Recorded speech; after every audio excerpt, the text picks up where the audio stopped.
हमारा क्लास 12 का जो अगला चैप्टर है यानी कि इनवर्स ट्रिग्नोमेट्रिक फंक्शन, उसका पहला लेक्चर शुरू होने वाला है। तो इनवर्स ट्रिग्नोमेट्रिक फंक्शन आप जानते हैं कि बहुत ही प्यारा सा चैप्टर है और बहुत अच्छे से अपन उसको कवर करेंगे। बेसिक लेवल से लेकर के पूरा एडवांस लेवल तक कवर किया जाएगा। आपका बोर्ड से लेकर के जो एडवांस तक की सारे चीज़ें पढ़ाए जाएंगे और आप उतना ही अगर मज़े से और जैसे बोलूँगा उसी प्रकार से अगर सीखते जाएंगे तो मैं ये उम्मीद करता हूँ कि आपको कोई दिक्कत इस चैप्टर में खास करके नहीं होने वाला है, अगर आप लेक्चर जितने भी आएंगे और सारे लेक्चर्स कंप्लीटली देख लेते हो। ठीक है, तो मुझे ये लगता नहीं कि किसी भी प्रकार का क्वेश्चन आपको कोई तकलीफ दे सकता है, क्योंकि सारे प्रकार के क्वेश्चन अपन इसी सीरीज में उठाने वाले हैं। ठीक है, तो स्टार्ट करते हैं। चलिए चैप्टर, ज्यादा बात करने का समय नहीं क्योंकि उधर बात करने की काफी सारी चीजें। ठीक है, तो ये बोल रहा हूँ कि one of the difficult chapters में काउंट करता हूँ मैं इसको, बट अगर आप तरीके से इसको समझने का प्रयास करोगे तो कभी भी आपको उस प्रकार से कोई दर्द होगा ही नहीं। ठीक है, तो डेप्थ में जाकर के समझते हैं और शुरू करते हैं। चलिए ठीक है, तो चैप्टर का नाम से आपको हवा लग रहा होगा कि inverse trigonometric function. Inverse trigonometric function यानी कि ट्रिग्नोमेट्रिक फंक्शन जो आप 11th में पढ़ के आए, 6 प्रकार के होते हैं trigonometric function, sine, cos, tan, cot, sec और कोसेक। उन सबके क्या स्टडी करना है आपको? इनवर्स स्टडी करना है। ठीक है ना, उन सबके इनवर्स स्टडी करना है, यानी कि inverse of that 6 trigonometric function आपको इस चैप्टर में बेसिकली कवर करना है। ठीक है, जनरली इनवर्स फंक्शन क्या होते हैं वो हमने ऑलरेडी फंक्शन चैप्टर में कवर कर लिए थे। याद करोगे तो लगभग मेरे हिसाब से लेक्चर नंबर 4 में शायद आया था, तो उस लेक्चर में अपन ने ये कवर कर लिए थे कि इनवर्स फंक्शन क्या होते हैं। अब अच्छे से जानते हो कि 1 एंड ऑनटू फंक्शन क्या होते हैं, मैनी वन इनटू क्या होते हैं, समझ में आ रहा है ना। तो एक फंक्शन इन्वर्टेबल तभी कहलाता है जब वो फंक्शन बाइसेक्टिव होता है, यानी कि वो 1 और ऑनटू दोनों हो जाते हैं। अभी 1 फंक्शन आप जानते हो कि या तो वो इंक्रीज कर रहा होता है या तो वो डिक्रीज कर रहा होता है अपने डोमेन में। ठीक है, या फिर ऑनटू फंक्शन की अगर बात करूं तो फंक्शन का रेंज जो है वो कोडोमेन का बराबर होता है। ठीक है, तो इस हिसाब से हम 1 और ऑनटू को अच्छे से कवर करके आए और उस लिहाज से अपन ये समझते हैं कि किसी भी फंक्शन का दुनिया में इनवर्स तभी एग्जिस्ट कर सकता है जब वो फंक्शन खुद एक बाइसेक्टिव फंक्शन हो, यानी कि 1 और ऑनटू दोनों हो। ठीक है, बट आप जानते हो कि इनवर्स फंक्शन एक फंक्शन का इनवर्स तभी एग्जिस्ट करेगा जब वो 1 और ऑनटू दोनों होगा, तभी वो इन्वर्टेबल बोल सकते हैं अपन उस फंक्शन को। समझ में आ रहा है ना। तो अगर मैं देखूं कि इस चैप्टर में बेसिकली हमें डील करना है 6 ट्रिग्नोमेट्रिक फंक्शन की इनवर्स के साथ, पर्टिकुलरली उस जगह पे फोकस करना है कि 6 ट्रिग्नोमेट्रिक फंक्शन के जो इनवर्सेस है उनको स्टडी करना है। बाकी और भी फंक्शन के इनवर्स होते हैं और वो कैसे निकालते हैं एक्स और वाई को रिप्लेस करके, वो सारी कहानी अपन फंक्शन में कंप्लीट करके आए। अभी बस इन 6 पर्टिकुलर ट्रिग्नोमेट्रिक फंक्शन को पकड़ करके उनका इनवर्स को स्टडी करना है। तो क्यों हम इनको अलग सा ब्रांच बना करके स्टडी करते हैं? क्योंकि देखो 6 के 6 ट्रिग्नोमेट्रिक फंक्शन जो है ना वो आपको पीरियडिक दिखता है। 4 का तो पीरियड 2 पाई हो जाता है और 2 का पाई पाई होता है पीरियड। तो अगर वो पीरियडिक है अपने आप में तो आप समझ सकते हो कि कहीं ना कहीं कि उधर रिपीटेशन जरूर हो रहा होगा। और अगर एक सर्टेन इंटरवल बाद कर्व अपने आप को रिपीट कर रहा है तो आप ये जानते हो कि मैनी वन का थोड़ा सा नेचर उसके अंदर होगा ही होगा। समझ में आ रहा है ना। तो अगर फंक्शन पूरा डोमेन में मैनी वन है तो आपका सवाल ये खड़ा होता है कि कैसे वो फंक्शन बाइसेक्टिव होगा। अगर वो मैनी वन है तो कैसे वो बाइसेक्टिव होगा, ये सबसे बड़ा सवाल है। अगर बाइसेक्टिव नहीं है, अगर मैनी वन है तो बाइसेक्टिव नहीं हो सकता। अगर बाइसेक्टिव नहीं है तो उसका इनवर्स हम कैसे स्टडी करेंगे? तो वही सबसे बड़ा कंफ्यूजन अराइज होता है जो हमें इस चैप्टर में देखना है। ठीक है, तो चलिए स्टार्ट करते हैं। हमारा पहला और सबसे पहला जो इनवर्स फंक्शन होगा ट्रिग्नोमेट्री में, साइन एक्स का इनवर्स, उसको अपन स्टडी करते हैं सबसे पहले। तो सबसे पहले अपन साइन एक्स को ले रहे और उसको ध्यान से समझते हैं कि कहानी जो है वो क्या है। ठीक है, तो सबसे पहले अपन ले रहे y बराबर साइन एक्स। आप अच्छे से जानते हो कि साइन एक्स जो फंक्शन है उसका जो डोमेन है वो क्या है? अगर मैं साइन एक्स का डोमेन का बात करूं तो वो तो रियल नंबर होता है, और अगर रेंज का बात करूं तो वो कहां से कहां तक होता है? -1 से 1 के अंदर एक बाउंडेड फंक्शन होता है। समझ में आ रहा है ना। अगर मैं बात करूं कि ये हो गया आपका साइन एक्स, ध्यान से देखो, ये फंक्शन जो होगा ये हो गया आपका साइन एक्स। ठीक है, ऐसे चलेगा इधर 2 पाई इंटरवल बाद अपने आप को रिपीट करता रहता है। मैक्सिमम वैल्यू कितने हो जाते हैं? 1 हो जाते हैं। मिनिमम वैल्यू इसके कितने हो जाते हैं? -1। ये 0 हो गया, ये पाई हो गया, ये 2 पाई हो गया, इधर -पाई हो गया, इधर -2 पाई हो गया। तो इस प्रकार से इंटीजर मल्टीपल ऑफ पाई पे वो 0 वैल्यू देता है, वो सारे कहानी आपको पता है। ये देखो sin x है। अभी अगर मैं बात करूं, ठीक है ना, अभी अगर मैं बात करूं तो यहाँ पे बहुत कुछ है बात करने का, ध्यान से समझिएगा एक चीज। अभी अगर मैं बात करूं कि मुझे sin x का इनवर्स को स्टडी करना है सर, ठीक है, आप बोलोगे sin x का इनवर्स को स्टडी करना है, बोले तो sin x का इनवर्स पहले निकाल देते कि होगा क्या, ठीक है। तो sin x का इनवर्स आप जानते हो कि x और y को अपन रिप्लेस करके निकालते हैं इनवर्स, तो y की जगह पे x डाल दी और x की जगह पे उधर y डाल दी, ठीक है। तो यहां से y का जो वैल्यू आ गया वो आपका क्या आ गया, sin इनवर्स x आ गया, ठीक है। और वही हो जाएगा आपका f इनवर्स, समझ में आ रहा है ना। f इनवर्स जो हो जाएगा वो क्या होगा, sin का इनवर्स sin इनवर्स x, ठीक है। ये देखो 1 by sin x, ये a to the power -1 इस प्रकार से इसको नहीं समझिएगा, ये वो नहीं है, ये रिप्रेजेंटेशन है इनवर्स ऑफ sin, ठीक है ना। sin फंक्शन का जो इनवर्स है उसका रिप्रेजेंटेशन है sin इनवर्स x, इस प्रकार से लिखते हैं। ये कहीं पे भी 1 by sin x के इक्वल नहीं है, अगर ऐसे होता तो ये होल टू द पावर -1 होता, ठीक है ना, यानी कि sin x whole to the power -1, तभी जाके आप ये चीज लिख सकते हो। इस चीज को ऐसे मत लिखना, पहले तो ये एक छोटा सा कंफ्यूजन, इसको हटाओ, ठीक है। आगे अपन बात को और समझते हैं ध्यान से, ठीक है, डीप में जाते ध्यान मतलब इतना समझ गए कि sin x का जो इनवर्स फंक्शन होगा वो sin इनवर्स x होगा, ठीक है। कहानी में और मैं डीप से पकड़ता हूं, ध्यान से देखो, इसको हटाते, ठीक है, इसको हटाते, ध्यान से देखो। अभी आप बोलोगे कि सर अगर आप इस पूरा डोमेन में, ये है sin x का डोमेन, इस पूरा डोमेन में अगर sin x फंक्शन का इनवर्स को स्टडी करना चाहते हो तो क्या वो वास्तव में पॉसिबल है? मैं बोलूंगा नहीं। क्यों? क्योंकि ये पीरियडिक फंक्शन है और अपने आप को रिपीट करता जाता है। तो अगर आप एक्स एक्सिस के पैरेलल कोई भी लाइन खींचते हो तो आप क्या देखोगे कि मल्टीपल पॉइंट्स में कट मार रहा है। उसका मतलब क्या है कि मल्टीपल इनपुट में जो आउटपुट है वो क्या मिल रहा है आपको? सेम मिल रहा है। मल्टीपल इनपुट में जो आउटपुट है वो सारे के सारे क्या मिल रहा है? सेम मिल रहा है ना। उसका मतलब क्या है कि फंक्शन जो है वो क्या है अपने आप में एक मैग्नीट्यूड 1 फंक्शन। समझ में आ रहा है ना। जैसे आप मान लो ना sin x का वैल्यू 1/√2 कब होगा? आप बोल सकते हो सर sin x का वैल्यू 1/√2 तो x बराबर π/4 में भी होगा। ठीक है, π/4 के बाद अगर मैं जाऊं तो π - π/4 दैट इज 3π/4 में भी होगा। फिर 2π के साथ और π/4 अगर ऐड कर देते तो क्या आ जाएगा आपका? 9π/4 पे भी होगा। सिमिलरली ऐसे और भी इनफाइनाइट वैल्यूज आपको मिलेगा जहां पे साइन फंक्शन का वैल्यू क्या आता है? 1/√2 आता है। ठीक बात है। तो आप ये समझ गए कि ये मैनी वन है। पूरा डोमेन रियल नंबर में मैनी वन है। तो अपन इसको पूरा डोमेन में इसका इनवर्स स्टडी नहीं कर सकते। अगर आपको कोई बोलता है क्या साइन एक्स फंक्शन इन्वर्टेबल है, आप बोलोगे नहीं, बट उसका इनवर्स हम स्टडी कर सकते हैं उसका डोमेन को रेस्ट्रिक्ट करके। बोले कैसे सर? देखते थोड़ा। ठीक है, देखते इसको कैसे अपन रेस्ट्रिक्ट करेंगे। ठीक है, अगर मैं उसका डोमेन जो है ना वो अगर इस -π/2 से π/2 के अंदर रेस्ट्रिक्ट कर देता हूं, ठीक है ना, इस इंटरवल में अगर मैं इसका डोमेन जो है वो रेस्ट्रिक्ट कर देता हूं तो आप ध्यान से देखोगे कि -π/2 पे वैल्यू मिनिमम आ रहा है और π/2 पे मैक्सिमम आ रहा है। तो -π/2 से π/2 पे ग्राफ जो है वो पूरा इंक्रीज कर रहा है।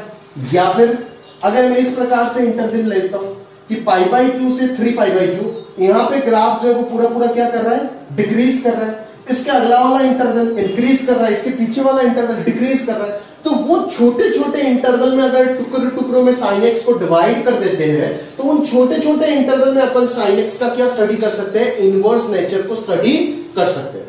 बट ओवरऑल पूरा रियल नंबर डोमेन पे स्टडी नहीं कर पाएंगे। क्यों? Because in real domain the function is many one, वो 1/1 नहीं है। बट अगर मैं ये छोटा टुकड़ा उठाता हूं तो sin x जो बनेगा वो क्या बनेगा? एक इंक्रीजिंग या डिक्रीजिंग फंक्शन बनेगा उन छोटे इंटरवल में, और वो क्या बन जाएगा? 1-to-1 फंक्शन बन जाएगा। और अगर वो 1-to-1 फंक्शन बन जाता है तो उसका इनवर्स अपन उस जगह पे स्टडी करेगा।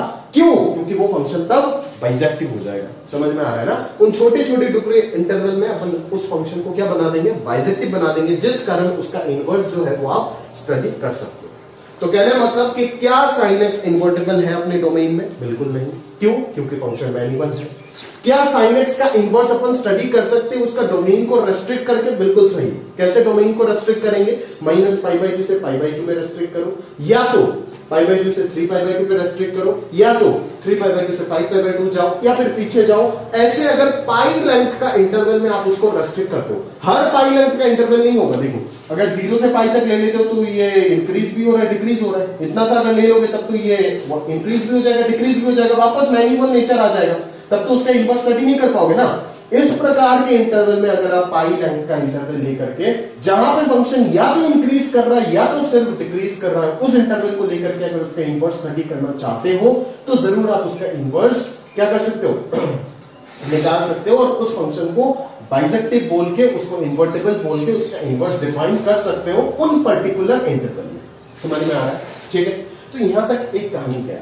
ठीक है, यहां तक एक कहानी हमारा गया कि नहीं सर ने ये बोला है कि साइन एक्स जो है वो अपना डोमेन में इन्वर्टेबल नहीं होता है, इसीलिए sine inverse X R real number के लिए कभी भी एग्जिस्ट नहीं करेगा। आप जानते हो कि इनवर्स फंक्शन का ओरिजिनल फंक्शन और इनवर्स फंक्शन में क्या होता है, तो ओरिजिनल फंक्शन का जो डोमेन रेंज होता है वो इनवर्स फंक्शन का रेंज और डोमेन बन जाता है, मतलब इंटरचेंज होता है, वो आप अच्छे से जानते हो, डोमेन कोडोमेन का बात करो, ठीक है ना। बट अगर मैं साइन इनवर्स एक्स का पूरा रियल में बात करना चाहता हूं इनवर्स का, तो नहीं कर पाऊंगा। क्यों? क्योंकि वो मैन्युअल है। तो हमने यहां तक समझ लिए कि उसको 1-1 बनाने के लिए हम छोटा छोटा टुकड़ा बनाए, और वो जो इंटरवल्स है वो इसी प्रकार के होने चाहिए जो सर ने बनाए, ठीक है। अदरवाइज बाकी किसी इंटरवल का अगर मैं पाई लेंथ का इंटरवल बोल देता हूं तो गलत हो जाएगा। क्यों? क्योंकि अगर पाई लेंथ का इंटरवल कोई यहां से यहां तक भी ले सकता है, कोई यहां से लेकर के यहां तक भी ले सकता है, तो उसमें तो फंक्शन इन्वर्टेबल नहीं होगा, क्योंकि वो इंक्रीज और डिक्रीज दोनों हो रहा है, मैन्युअल नेचर है। समझ में आया ना? तो यहां तक हो गया। अभी आप जब किताब खोलोगे तो आपको जो साइन इनवर्स एक्स का डेफिनेशन मिलता है वो मिल जाता है ये कि फंक्शन जो है उसका डोमेन जो रेस्ट्रिक्ट किया गया है वो ये वाला डोमेन लिया गया है, और जो कोडोमेन बताया जाता है वो -1 से 1 बताया जाता है। तो आपके अंदर एक डाउट आएगा अभी कि सर आप मेरे को एक चीज समझा के दो कि आपने तो बोले कि इस प्रकार के इनफाइनाइट पॉसिबल इंटरवल्स हो सकते हैं जहां पे साइन एक्स का इनवर्स नेचर स्टडी किया जा सकता है, बट किताब में अपन सिर्फ इसी चीज को क्यों देखते हैं, या फिर इसी को वो लोग क्यों काउंट करते हैं? समझ में आ रहा है ना? तो अभी बात आता है उस चीज का, ठीक है। तो देखते जरा ध्यान से चलो। अगर मैं बात करूं कि साइन एक्स का इनवर्स नेचर मुझे इस इंटरवल में स्टडी करना है, आप बोलोगे स्टडी कर सकते हो सर। अगर दूसरा कोई आता है तो वो बोलेगा मुझे यहां पे स्टडी करना है, वो भी कर सकता है। तीसरा कोई अगर आता है और आकर के ये बोल देता है कि मुझे यहां पे स्टडी करना है, तो मैं उसको मना नहीं कर सकता, मैं बोलूंगा स्टडी कर सकते हो। समझ में आ रहा है ना? बेसिकली ये सारे इंटरवल का इनवर्स जो है ना वो क्या होता है? पॉसिबल होता है। अगर मैं fx equal to sine inverse x, आप किताब में तो ये चीज देखते हो, बट अगर मैं ये ना डिफाइन करके fx बराबर साइन इनवर्स x को कुछ इस प्रकार से डिफाइन करूं कि π/2 से 3π/2 इसका मैंने डोमेन रख दिया, और रेंज जो है वो अपन ने -1 से 1 कर दिया जो कि कोडोमेन के बराबर है, ठीक है, तब भी साइन इनवर्स x एग्जिस्ट करेगा। बट ये पढ़ते क्यों नहीं, हम समझाते हैं। ध्यान से देखो, fx equal to sine inverse x, अगर मैं बात करता हूं जैसे थोड़ी देर पहले हमने एग्जांपल देखे, साइन एक्स का वैल्यू 1/√2 कहां पे होगा? π/4, 3π/4, 9π/4, ऐसे इनफाइनाइट वैल्यूज मिलता जाएगा, ठीक है। अगर मैं आपको बोलूं कि सर आप ये बताओ कि x का कौन सा वैल्यू के लिए, ठीक है ना, साइन का वैल्यू 1/√2 होगा, तो आप बोलोगे देखो ये सारे वैल्यूज है। अगर मैं बोलूं कि इस प्रकार, मतलब fx equal to sine inverse x का मतलब क्या है कि y बराबर साइन इनवर्स x, इसको समझने की कोशिश करो ना कि पहले साइन x का आपका इनपुट जो था, डोमेन जो था वो एंगल के फॉर्मेशन में था।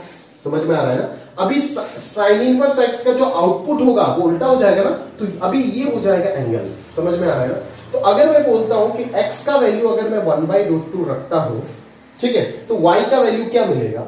तो आप अगर इस फंक्शन को समझते हो तो आप बोलोगे π/4 मिलेगा, ठीक है ना। बट अगर आप इस फंक्शन को डिफाइन करके रखे हो तो आप क्या बोलोगे? डेफिनेटली आपका इंटरवल π/2 से 3π/2 आएगा, और उसके बीच में कौन सा वैल्यू गिर रहा है जहां पे साइन एक्स 1/√2 हो रहा है, वो डेफिनेटली 3π/4 होगा। समझ में आ रहा है ना कहानी? मतलब आप बोल रहे हो कि अगर साइन इनवर्स एक्स को मैं इस प्रकार से डिफाइन करता हूं तो π/4 होगा, अगर मैं साइन इनवर्स एक्स को इस प्रकार से डिफाइन करता हूं तो 3π/4 होगा, अगर कोई बोलेगा मैं इस प्रकार से डिफाइन करूं तो 9π/4 देगा आंसर। समझ में आ रहा है? तो ये कंट्राडिक्शन सा चीज आ रहा है ना? समझ में आ रहा है कि एक ही फंक्शन है साइन इनवर्स एक्स, बट उसका किसी इनपुट में जो आउटपुट आ रहा है वो मल्टीपल पॉसिबिलिटी दे रहा है, तो वो तो फंक्शन का नेचर ही नहीं बन रहा है ना, वो तो फंक्शन का नेचर को ही क्या कर देता है? वायलेट कर देता है ना। समझ में आ रहा है? तो इसीलिए ना बट उस चीज को एक inverse trigonometric function is also a function, तो उसको फंक्शन बनाने के लिए ना, ये देखो ये जो नेचर है x का वैल्यू पे मल्टीपल पॉसिबिलिटी, अगर मैं ये बोलूं तो ये भी इन्वर्टिबल है, ये आंसर देगा π/4, ये देगा 3π/4, ये दे देगा 9π/4, ये वाला इंटरवल समझ में आ रहा है ना। तो एक इनपुट में मल्टीपल आउटपुट का पॉसिबिलिटी, इस चीज को ना होने के लिए जिन्होंने इनवर्स का थ्योरी लिखा है उन्होंने बस इतना सा बोला, ये झगड़ा लग जाए भाई इसे, तो उन्होंने ये चीज बोला है कि आपको जो इनवर्स चीज पढ़ना है वो सबसे लीस्ट न्यूमेरिकल वैल्यू वाला जो इंटरवल है उस जगह पे पढ़ना है। समझ में आ रहा है ना। उन्होंने ये डिफाइन करके दे दिया कि साइन इनवर्स एक्स को अगर हम पढ़ेंगे तो कहां पे पढ़ेंगे, -π/2 से π/2। प्रॉब्लम क्यों आया समझ गए। पहला प्रॉब्लम साइन एक्स के साथ क्या था, पूरा रियल डोमेन में वो इन्वर्टिबल नहीं था, तो छोटा छोटा टुकड़ा बनाया, उसको इन्वर्टिबल बनाया उस इंटरवल में। बनाने के बाद देखा कि ऐसे तो हजारों साइन इनवर्स एक्स पॉसिबल हो जाएगा, लाखों करोड़ों साइन इनवर्स एक्स पॉसिबल हो जाएगा जहां पे उसका इनवर्स हम स्टडी कर सकते हैं। तो करें किसको, सारे के सारे तो इन्वर्टिबल है ना, ऐसे जैसे मैंने 2 लिखा ऐसे और 200 250 पता नहीं 2 lakh inverse sine inverse x लिख सकते हो अलग अलग डोमेन पे, रेंज तो सेम रहेगा अलग अलग डोमेन पे। देखो ये वाला ये वाला ये वाला समझ में आ रहा है ना, जहां पे आप साइन इनवर्स एक्स को स्टडी कर सकते हो, बिल्कुल सही है, ये साइन इनवर्स एक्स है, ये भी साइन इनवर्स एक्स है, बट हमें क्यों बोला गया कि आप इसको पढ़ो, उस रेस्ट्रिक्शन को दूर करने के लिए। समझ में आया ना। ये जो एक गड़बड़ था ना कि एक इनपुट पे 1/√2 रखने से y का वैल्यू मल्टीपल पॉसिबिलिटी बन रहा था, जो कि एक फंक्शन का नेचर ही नहीं दिखाता है, उस चीज को समझाने के लिए कि ये वाकई एक फंक्शन है, हमें बोला गया कि आप साइन इनवर्स एक्स को प्रिंसिपल वैल्यू रेंज में स्टडी करें। प्रिंसिपल वैल्यू रेंज यानी कि लीस्ट न्यूमेरिकल वैल्यू वाला इंटरवल। समझ में आया ना, वो कौन है, -π/2 से π/2। समझ में आ रहा है। इसीलिए बुक में इस इंटरवल को लेकर के आपको साइन इनवर्स एक्स का डेफिनेशन बताया जाता है। समझ में आ रहा है, ठीक है ना। तो यही है आपका basic concept sign inverse X का इनवर्स नेचर स्टडी करने के पीछे। समझ आ रहा है। तो यहां तक तो एक कहानी हो गया, ठीक बात है, यहां तक तो आपका एक कहानी हो गया। तो आपने इतना देर में ये चीज तो समझ गए होंगे कि साइन एक्स पूरा डोमेन में इन्वर्टिबल नहीं था, उसको हम इन्वर्टिबल बनाने के लिए ये छोटे छोटे इंटरवल में डिवाइड किए, बट ऐसे भी मल्टीपल पॉसिबिलिटीज होने की वजह से हम देखो ये सारे के सारे ये भी सही है, ये भी सही है, ऐसे अगर 1000 लिख देता तो भी सही रहता, बट हमें बोला गया कि आप प्रिंसिपल वैल्यू रेंज में साइन इनवर्स एक्स को पढ़ो, इसीलिए हम साइन इनवर्स एक्स का डोमेन को ये स्टडी करते हैं। अदरवाइज मैं बार बार बोल के दे रहा हूं, अगर आईआईटी आपको कभी भी चेंज करके देता है क्वेश्चन में कि ये फंक्शन दे देता है तो बिल्कुल सही है, आप क्वेश्चन को गलत नहीं बोल सकते हो, because it is also a sign inverse x. आप समझ सकते हो ना। आपको डेफिनेशन में डिफाइन करके दिया गया, पैराग्राफ ऐसे बनाया जा सकता है, मैं बार बार बोल रहा हूं कि साइन इनवर्स एक्स का डेफिनेशन को वो लोग चेंज करके दिया, दे सकता है, क्या दिक्कत है। क्या सिर्फ यही साइन इनवर्स एक्स है, नहीं, ये भी है, ये भी है, ये भी है, सारे के सारे हैं, हजारों साइन इनवर्स एक्स पॉसिबल है अलग अलग टुकड़ों में। बट हमें क्यों बोलने पढ़ने के लिए ये बोला गया, हमें जिन्होंने थ्योरी बनाया उन्होंने ये कंट्राडिक्शन ना आने के लिए बोला गया है कि आप सारे के सारे आईटीएफ को कहां पे स्टडी करो, प्रिंसिपल वैल्यू रेंज में स्टडी करो। इसीलिए ग्राफ इसका हम बनाते हैं, ठीक है, मतलब इसका मिरर इमेज लेकर के बनाएंगे और इसी इंटरवल में हम स्टडी करेंगे, ठीक है, समझ में आ रहा है, क्लियर। हालांकि अगर मैं बात करूं आपसे तो साइन इनवर्स एक्स क्या सिर्फ यही होगा, नहीं, सारे के सारे होंगे, ठीक है। तो उम्मीद करता हूं यहां तक जो है वो कहानी आपने पकड़ ली। अभी आगे और बात करते, चलिए देखते आगे और बात करते, ठीक है। मैं बार बार बोल रहा हूं, अगर आईटीजे आपको कभी भी क्वेश्चन पैराग्राफ वगैरह ऐसे बना देता है, आज तक बनाया तो नहीं, बट अगर बना देता है कि साइन, एक बार मुझे याद है कोऑर्डिनेट ज्योमेट्री में वो लोग डिस्टेंस फॉर्मूला का फॉर्मूला को चेंज करके बनाया था एक क्वेश्चन, बहुत पहले, सब्जेक्टिव का बात कर रहा हूं, ठीक है ना। तो उस प्रकार से अगर वो लोग करते कुछ ना कुछ कि साइन इनवर्स एक्स, वो पहले ही पैराग्राफ में लिख के दे देंगे कि let us consider a function f x बराबर sine inverse x which is defined in the interval π/2 से 3π/2, या फिर दूसरा जहां पे भी वो चेंज करना चाहते हैं तो -1 to 1। तो आपको जो आंसर है वो कहां पे ध्यान देना पड़ेगा, इस जगह पे, सॉरी, अरे ये क्या बोल रहा हूं, -1 से 1 से लेकर के कहां तक, π/2 से 3π/2। समझ में आ रहा है ना। तब जो आपका आंसर है वो कहां पे डालना पड़ेगा आपको, ठीक है, आपका जो इनवर्स फंक्शन का जो रेंज आएगा वो कहां पे देना पड़ेगा, इस इंटरवल में आपको देना पड़ेगा। समझ में आ रहा है ना, क्लियर है। तो उस तरीके से आपको चेंज किया जा सकता है क्वेश्चन, और आप उसको, मैंने शायद यार गलती से यहाँ पे मुझे जहां तक याद आ रहा है इरेज तो कर दिया मैंने, यहाँ उल्टा लिख दिया था, शायद आप समझ सकते हो, उस चीज को सही कर लो, ठीक है ना। मैंने जो लिखा था वो साइन एक्स, मतलब साइन एक्स का बेसिकली लिखा था, डोमेन और मतलब किस इंटरवल में स्टडी कर सकते हैं साइन एक्स को, ठीक है ना। तो साइन इनवर्स एक्स का अगर मैं बात करूं तो ऐसे वो लोग क्वेश्चन बना सकते हैं ना कि डोमेन ये हो गया और रेंज जो है उसको प्रिंसिपल वैल्यू रेंज जहां पे आपको बोला गया स्टडी करने के लिए उस जगह पे वो लोग नहीं किए, वो लोग इस इंटरवल में दे रहे हैं आपको, तो दे सकते हैं, बिल्कुल क्या इशू है इसमें, ठीक है ना। ऐसे क्वेश्चन बनाए जा सकते हैं। इधर भी ये भी F X equal to sine inverse X है, बट हम लोगों को बुक में या फिर हम लोग क्यों पढ़ते हैं, क्यों इस चीज को रट लेते हैं, बिकॉज ये किसको सेटिस्फाई कर रहा है, लीस्ट न्यूमेरिकल वैल्यू वाले इंटरवल को सेटिस्फाई कर रहा है, that is principal value range को। इसीलिए हम इस चीज को, हमें बोला गया है कि यहीं पे साइन इनवर्स एक्स सारे इनवर्स ट्रिग्नोमेट्रिक फंक्शन को पढ़ो आप, इसीलिए हम यहीं पे पढ़ते हैं। अदरवाइज अगर यहां पे भी क्वेश्चन पूछा जाए तो ये गलत नहीं है, सही है, ठीक है। अभी अपन देख लेते एक बार कि डोमेन रेंज तो चलो समझ गया, अभी कुछ कुछ देख लेते हैं कि उसका ग्राफ जो है वो अपन कैसे बना सकते हैं, ठीक है ना। ग्राफ जो है वो क्या है एग्जैक्टली या फिर कैसे है, बुक्स में तो लिख देता है तीन चीज, डोमेन, फंक्शन का रेंज और ग्राफ, बट अपन कैसे उसको स्टडी करेंगे उस चीज को ध्यान से समझते हैं। एफ एक्स बराबर साइन एक्स, ठीक है ना। इस चीज को अपन ने रेस्ट्रिक्ट करके कहां से कहां तक किया, -π/2 से कहां तक, π/2 से लेकर के -1 से 1, इस इंटरवल में अपने साइन एक्स को रेस्ट्रिक्ट किए और बोले कि इधर ही हम उसका इनवर्स को स्टडी करेंगे। मैं बार बार बोल रहा हूं सिर्फ ये इकलौता नहीं है, ऐसे इनफाइनाइट इंटरवल्स पॉसिबल हो सकते हैं जहां पे साइन एक्स का इनवर्स स्टडी कर सकते हो, बट ये हमें बोला गया है, जिन्होंने आईटीएफ का थ्योरी बनाया वो लोग बोल के दिए, इसीलिए अपन इस चीज को स्टडी करेंगे। समझ में आ रहा है ना, क्लियर है। तो एफ एक्स बराबर साइन इनवर्स एक्स का डोमेन और कोडोमेन क्या होगा, अगर ध्यान से समझते हैं तो -1 से 1 से लेकर के कहां तक होगा, -π/2 से π/2। किसी किसी बच्चे का ये डाउट आ जाता है, समझे ना, कि सर कोडोमेन जो है उसको आप -1 से 1 क्यों लिख रहे हो, बेसिकली तो रेंज होता है ना -1 से 1। तो मैं बोलूंगा कि फंक्शन को बाइजेक्टिव बनाना है ना दोस्त, अगर बाइजेक्टिव बनाना है तो ऑन टू बनाना है, अगर ऑन टू बनाना है तो रेंज और कोडोमेन क्या रखना है, सेम रखना है।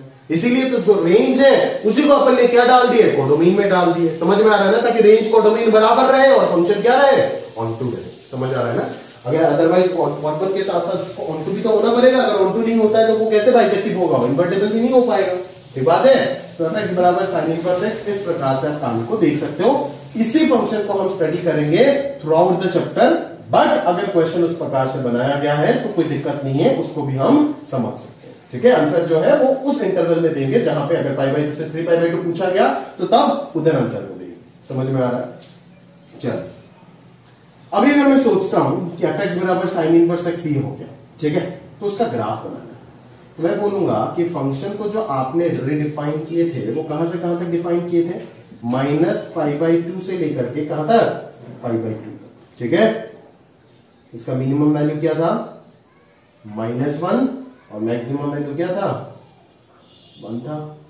समझ में आ रहा है ना, क्लियर है। तो आपका साइन एक्स जो था वो क्या था, इस प्रकार से था। समझ में आया, ठीक है। चलो आपको क्लास 11 में अच्छे से ये पढ़ा के दिया था कि x जो होता है वो sin x से बड़ा होता है जब x का वैल्यू पॉजिटिव है, और वही x जो होता है वो sin x से छोटा हो जाता है जब x का वैल्यू नेगेटिव में है। समझ में आ रहा है, ये चीज अच्छे से पता है, ठीक है। इसीलिए तो वो लिमिट में पढ़ते हो ना, sin θ/θ, θ टेंडिंग्स टू 0 1। समझ में आ रहा है ना, बेसिकली ये 1 माइनस होता है। अब जानते हो ये चीज आप अच्छे से जानते हो, कभी भी x जो है वो sin x के बीचों से पास नहीं होगा, वो हमेशा 0 पे उसको कट मारेगा और उसके ऊपर ही रहता है। तो ये बना दिया हमने y = x। बोले तो सर क्यों बना रहे हैं, ये सब नाटक क्यों कर रहे हैं। आप जानते हो अच्छे से कि f(x) का ग्राफ अगर आपको पता है, उससे अगर आप f इनवर्स x बनाना चाहते हो तो आप क्या करते हो, बेसिकली क्या करते हो, आप y = x लाइन ड्रॉ करते हो और f(x) का ग्राफ का मिरर इमेज बनाते हो about the line y = x, तो आपको इनवर्स फंक्शन का ग्राफ मिल जाता है। अबे बोले थे नहीं बोले थे, बोले थे ना, जैसे log फंक्शन था उसको y = x के अबाउट अगर मिरर इमेज ले लेंगे तो उसका इनवर्स मिल जाएगा, that is exponential function e⁻x मिल जाता है, अगर नेचुरल लॉगरिथम का बात कर रहे तो। समझ में आ रहा है ना। तो उस प्रकार से अपन ने स्टडी किए थे ना कि एक एफ एक्स से एफ इनवर्स एक्स का ग्राफ कैसे बनाया जा सकता है, by taking the mirror image about the line y बराबर x। आप क्लियरली उसका ग्राफ ड्रॉ कर सकते हो, समझ में आ रहा है ना। तो सिंपल सा फंडा है, अगर साइन एक्स को आपका ग्राफ साइन एक्स का पता है तो साइन इनवर्स एक्स अगर आप बनाना चाहते हो तो क्या करोगे, साइन एक्स जहां पे आप साइन एक्स का इनवर्स स्टडी कर रहे हो, that is in the interval -π/2 से π/2, उस जगह पे साइन एक्स का ग्राफ बनाओ और y x लाइन खींचो और उसका रिफ्लेक्शन ले लो, यानी कि मिरर इमेज ले लो अबाउट दैट लाइन। ठीक है, तो मिरर इमेज ले लोगे तो आपके पास क्या आ जाएगा, साइन इनवर्स एक्स का ग्राफ जो है वो आपको मिल जाएगा। तो देख लेते हैं अपन क्या होता है। ठीक है ना, तो ये मान ले एक मिरर है। अगर ये तेरा मिरर है तो इस हिस्से का जो फोटो बनेगा मिरर में वो क्या बनेगा, वो कुछ इस प्रकार से बनेगा ना, और इस हिस्से का जो फोटो बनेगा ये रेड वाला हिस्सा, उसका फोटो कुछ इस प्रकार से बनेगा। समझ आ रहा है नहीं आ रहा है, क्लियर है, उसका फोटो कुछ इस प्रकार से बनेगा भाई, समझ में आया ना। तो ये जो चीज है, ये जो ब्लैक वाला ग्राफ बना, ये किसका ग्राफ बना, ये तो है आपका F X is equal to sine X, ये है Y is equal to X, और ये जो ग्राफ बना ये किसका ग्राफ बना, डेफिनेटली वाई बराबर साइन इनवर्स एक्स का ग्राफ बनेगा।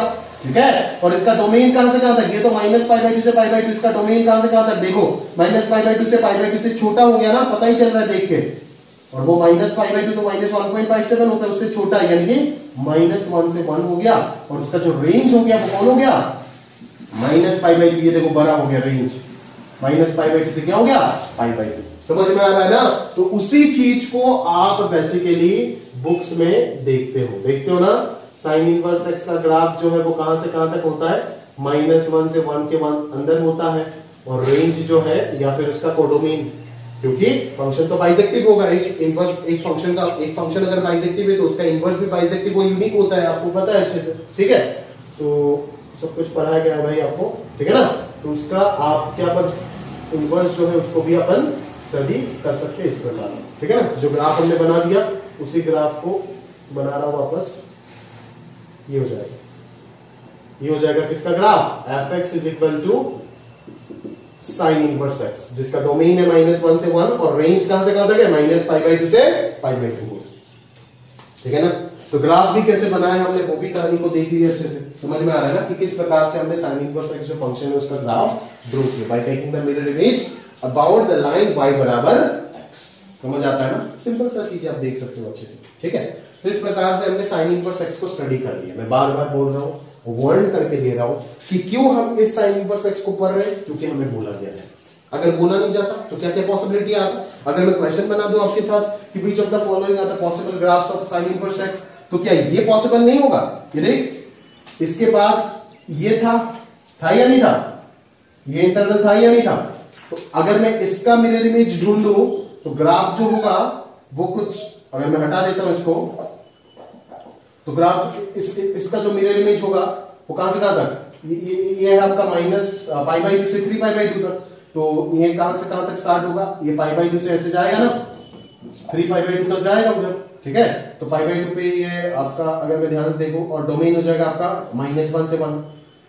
ठीक है ना, तो इस फंक्शन का मिरर इमेज बनाओ, बनेगा नहीं बनेगा, बनेगा ना भाई। फिर अगर मैं इधर का जो हिस्सा था साइन एक्स का, समझ में आ रहा है ही नहीं आ रहा है, इधर का जो हिस्सा था ना साइन एक्स का, उस चीज को अगर अपन रिफ्लेक्शन लेते हैं इधर तो बना सकते हैं ना ऐसे। ठीक है, तो ये भी साइन इनवर्स एक्स का ग्राफ है, ये भी साइन इनवर्स एक्स का ग्राफ है, समझ में आ रहा है ना। बेसिकली अगर मैं बनाऊं ना, देख इस पूरा ग्राफ को, अगर देख एक काम करते हैं और अच्छे से समझा के देता हूं, हटा इसको पूरा हटा, साइन एक्स को बनाओ, साइन एक्स को बनाओ, ये हो गया आपका साइन एक्स। ठीक है, y is equal to x.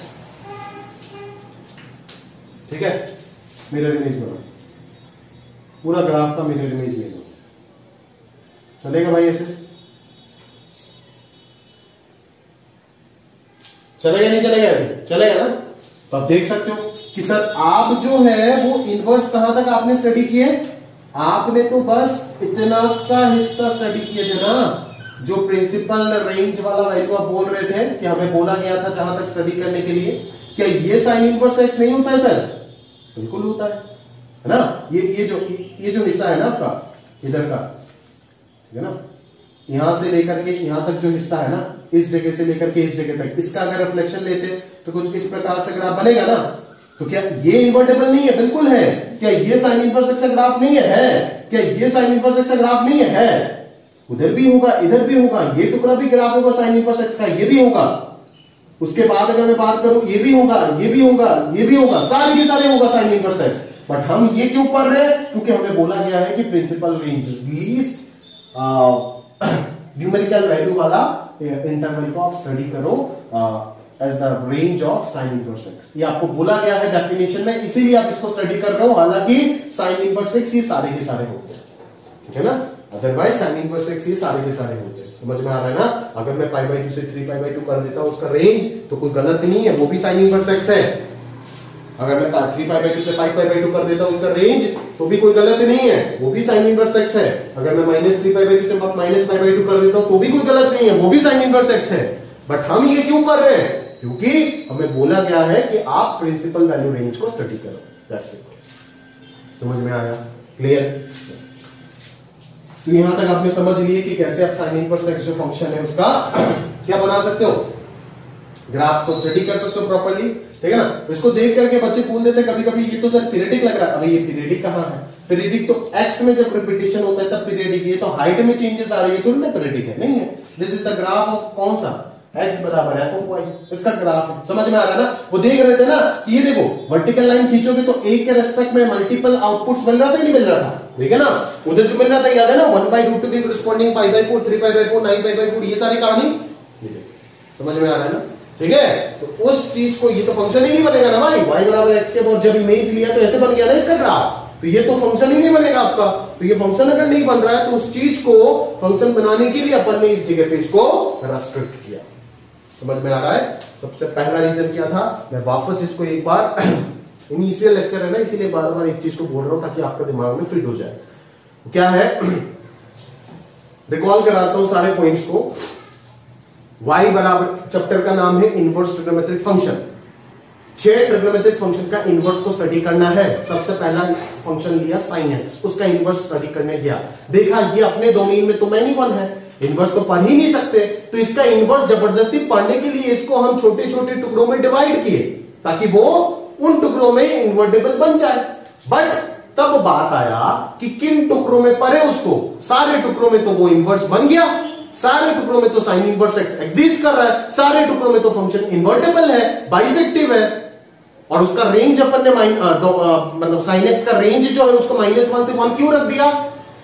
क्यों रख दिया? कोडोमेन की जगह पे रेंज को ही क्यों रख दिया? फंक्शन को ऑनटू बनाने के लिए रख दिया। अगर ऑनटू नहीं बनेगा तो बाइसेक्टिव नहीं हो सकता है। अकेला 1 बनने से बाइसेक्टिव हो जाता है क्या? नहीं, ऑनटू भी बनना पड़ता है। इसीलिए कोडोमेन की जगह पे -1 से 1 रख दिया, जो कि रेंज ही है।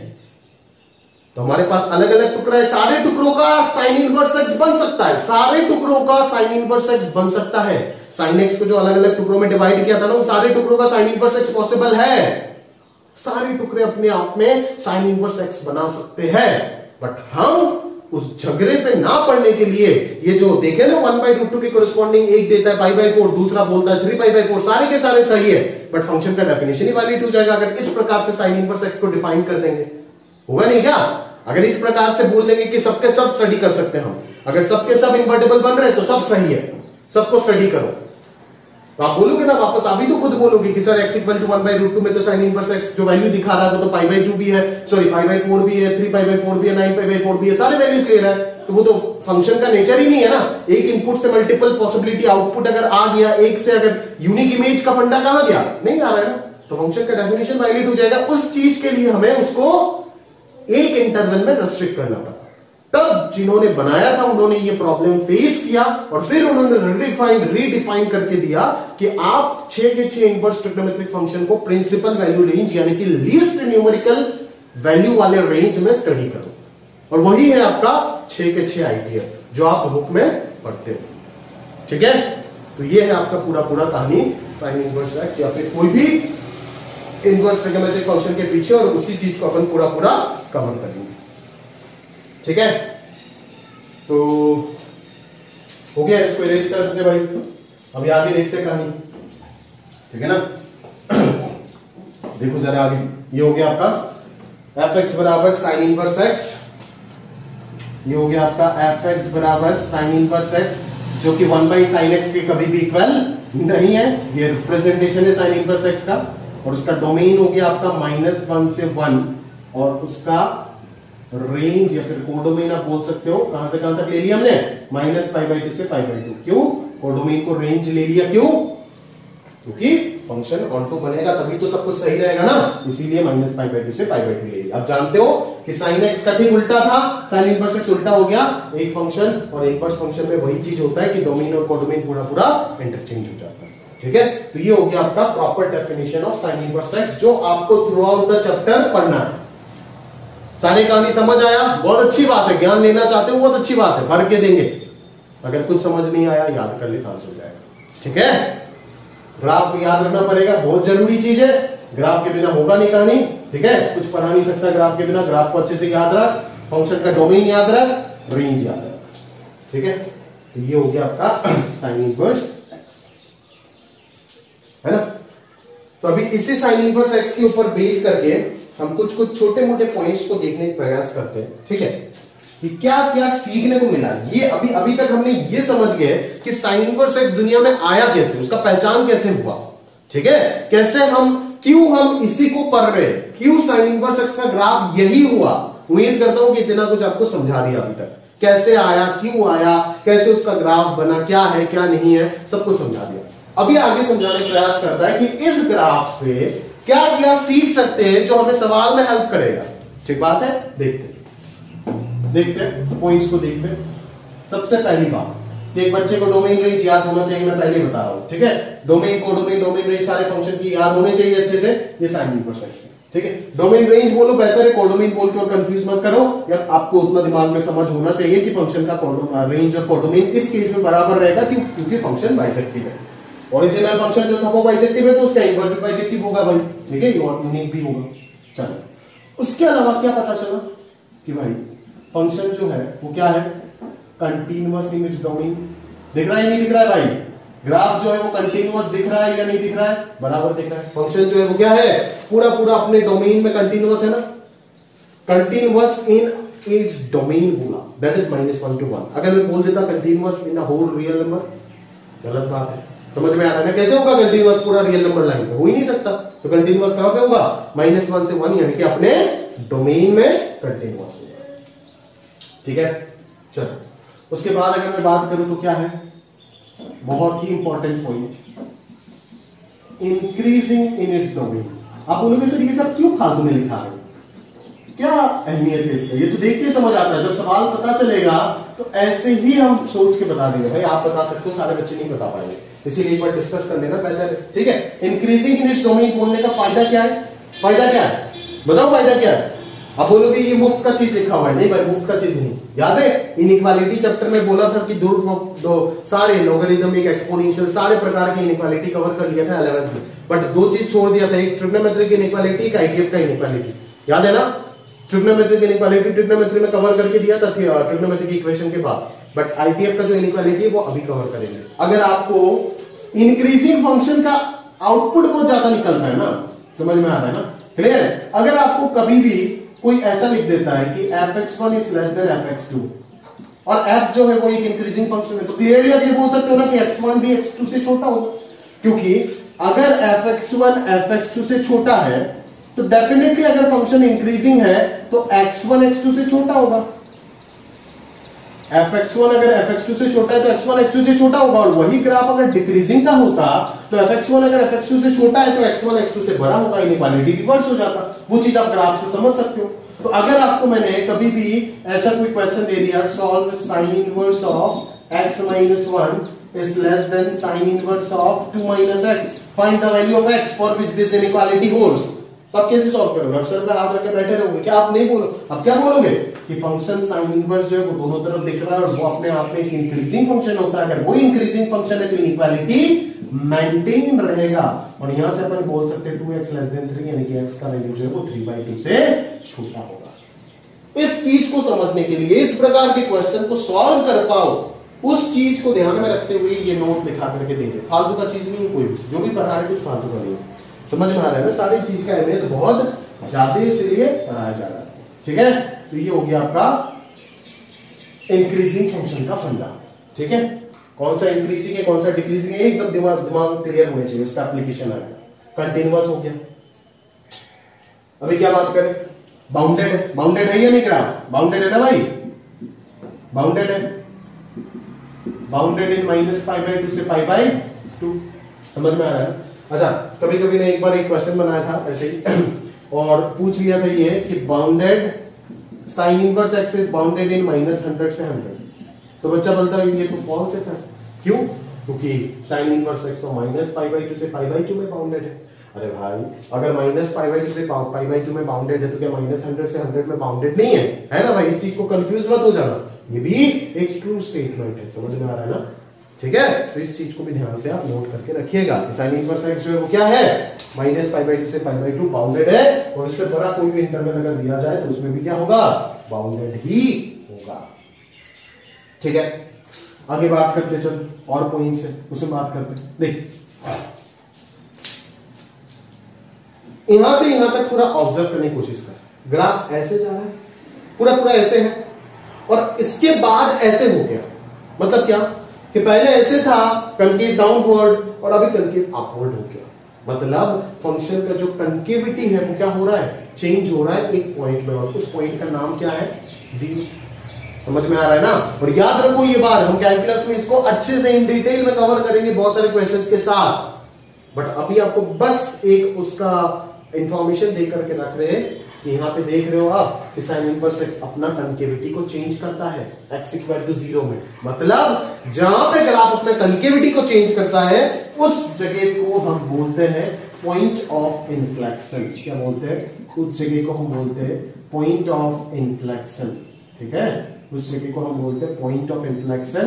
कहां पे मिल रहा है आपको, एट x = 0, x = 0 पे आपको यहां पे क्या मिल रहा है, पॉइंट ऑफ इन्फ्लेक्शन मिल रहा है, यानी कि concavity of curve changes, concavity of sin inverse x changes at x = 0। याद रखिएगा, जहां जहां पे ग्राफ अपना कंकेविटी चेंज करता है उस पॉइंट को हम पॉइंट ऑफ इन्फ्लेक्शन का नाम से जानते हैं, जहां पे एक फंक्शन का सेकंड डेरिवेटिव क्या हो जाता है, 0 हो जाता है, ठीक है। वो सारी कहानी अपन देखेंगे, बस इतना सा याद रखो कि x = 0 में कंकेविटी है because it's concavity sorry point of inflection है because it's concavity changes at x = 0, ठीक है, पक्का। चलो आगे बात समझते हैं। अच्छा, एक चीज तेरे को सिखा देता हूं, अगर मैं derivative of sine inverse X का बात करूं, derivative of sine inverse x ऐसे याद करने के लिए बोल रहा हूं, याद करना, डेरिवेटिव चैप्टर में तो ऐसे ही सीखेंगे ना, 2 दिन बाद ही कैलकुलस शुरू हो रहा है, डेरिवेटिव में ऐसे ही सीखेंगे कि कहानी। इतना सा चीज समझो ना कि ddx of sine inverse x जो है वो क्या दिख रहा है आपको, ये मेरे ऊपर भरोसा करके ये चीज रट लो, अभी के लिए रट लो, बाद में समझेंगे दिल से कि कैसे होता है। ddx of sine inverse X ये होता है, आपको पता है कि अंडर रूट क्वांटिटी हमेशा पॉजिटिव होता है ही नहीं होता है, पॉजिटिव होता है ना, बिल्कुल होता है।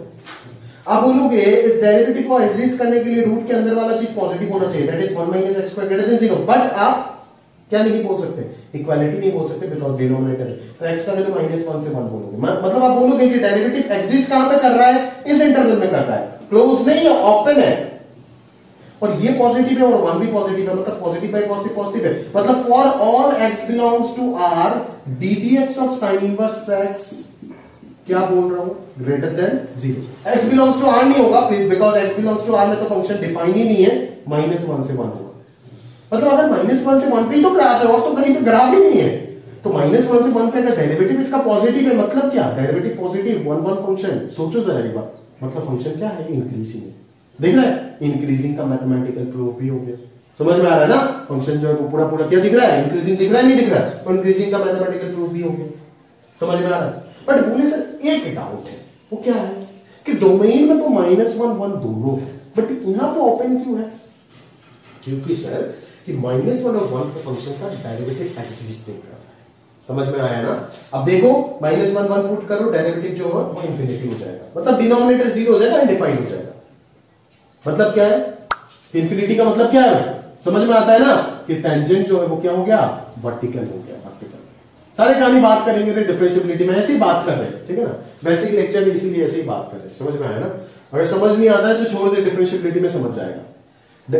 dy by dx का मतलब क्या है, अगर पॉजिटिव है तो ऐसे हो जाता है ना, किसी कर्व के ऊपर derivative dy by dx acute angle बनाता है, अगर पॉजिटिव है, थीटा एक्यूट है तो tan थीटा पॉजिटिव होगा, dy by dx means slope of tangent at that point. समझ में आ रहा है ना, जिस पॉइंट में आप dy by dx निकाल रहे हो उस पॉइंट में स्लोप ऑफ टेंजेंट, अगर टेंजेंट खींचोगे तो उसका स्लोप क्या है, अगर कर्व ऐसे होता है तो ये क्या हो जाएगा, थीटा ऑब्ट्यूज हो जाएगा, tan थीटा नेगेटिव, तो dy by dx का वैल्यू भी इस पॉइंट पे नेगेटिव आएगा।